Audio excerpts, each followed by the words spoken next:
A chair may seem insignificant, but for those who spend hours working or gaming, it honestly becomes a vital part of our environment. DXRacer recognized this truth early on, crafting the first gaming chair in 2006 to ensure both comfort and performance for enthusiasts. I'm Joshua, and today we're going to be examining the DXRacer Craft Series chair. I'll walk you through the unboxing, the assembly, and features, offering you the knowledge to determine if this is the chair that meets the demands of your setup. Diving right in, the chair arrived in a box similar to many of the previous chairs that I've reviewed, and importantly, showed no signs of damage from shipping. Upon opening, you're greeted with a welcome letter that also serves as an assembly guide.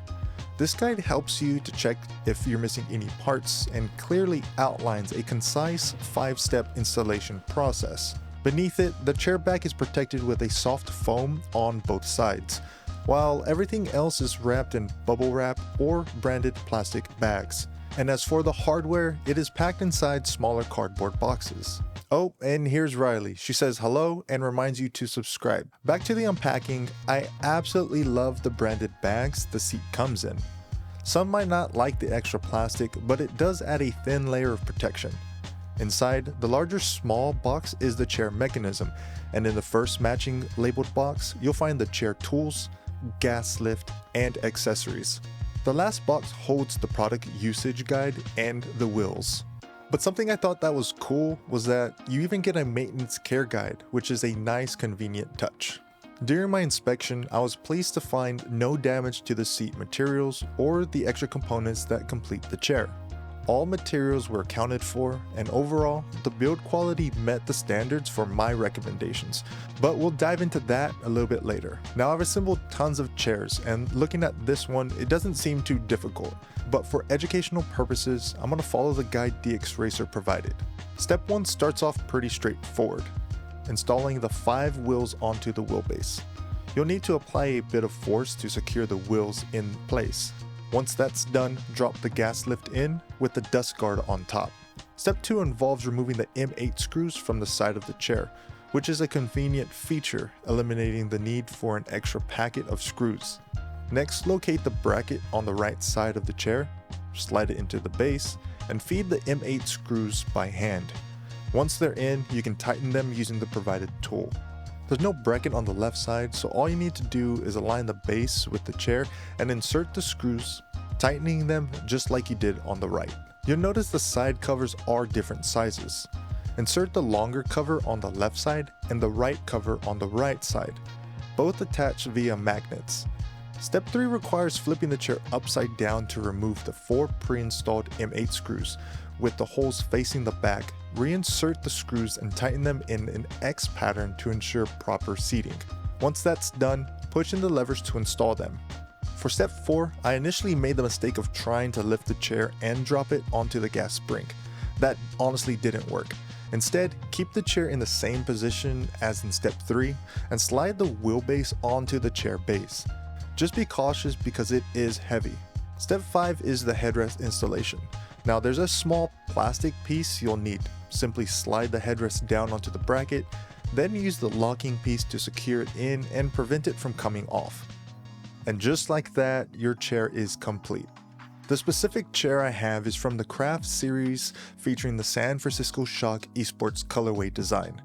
Now, I'm not a huge Overwatch fan, but I couldn't resist the style and the design of this chair. I absolutely love it. The attention to detail in both the design and the materials used is extremely impressive. Even though there are plenty of logos and text on the chair, it fits the chair's identity as a true gaming chair. But not in a cheap way or overdone way either. The stitching looks incredibly fine, detailed, and thick. The orange winnable stitching stands out in contrast to the white craft stitching on the front. The overall 3-tone color scheme and torn camel design perfectly captures the essence of competitive esports. It feels like a chair designed for serious players. In terms of the adjustability and function, this chair offers everything that you need. The headrest is made of memory foam fixed to the seat, but it can move up and down to support your cervical vertebrae. The armrests come with a lever for 60mm of height adjustment, and with an inner button, you get 36mm of front to back movement. They also offer 25 degrees of rotation, left and right, plus 24 millimeters in and out, giving you the perfect angle for elbow or forearm support. There's a knob on the right side to adjust lumbar support, which I felt instantly when I sat down. In terms of height, this is the first chair where my feet were completely off the floor, thanks to its 65 millimeter of travel using the right lever. And if you want to lay back, the chair offers a recline from 135 degrees upright to 90 degrees back. The chair also has a rocking feature that allows for a 15-degree rock, but even when locked, there is a little bit of play, which I've noticed in almost every chair I've reviewed. That said, if you recline fully with the rocking feature, you can practically use it as a bed. One mistake I made was choosing the large over the XL. Because of that, unfortunately, the headrest sits at the top of my back rather than the neck, but that is on me. When it comes to the comfort and feel, this chair offers a balanced experience for different types of use. The seat itself is extremely firm, which some might find a little stiff at first. However, firmness often means durability and support, so I do expect it to break in nicely over time. While I was relaxing and watching some YouTube, the chair's reclining feature and the lumbar support really made it easy to unwind without compromising posture. Using this during work, I noticed how the adjustable armrest and lumbar support helped me stay focused during long hours of creative scripting and productivity.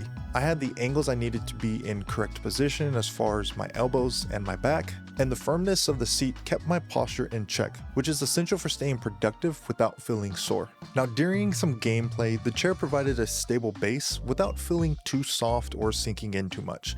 It allowed for the right amount of movement while still offering solid support.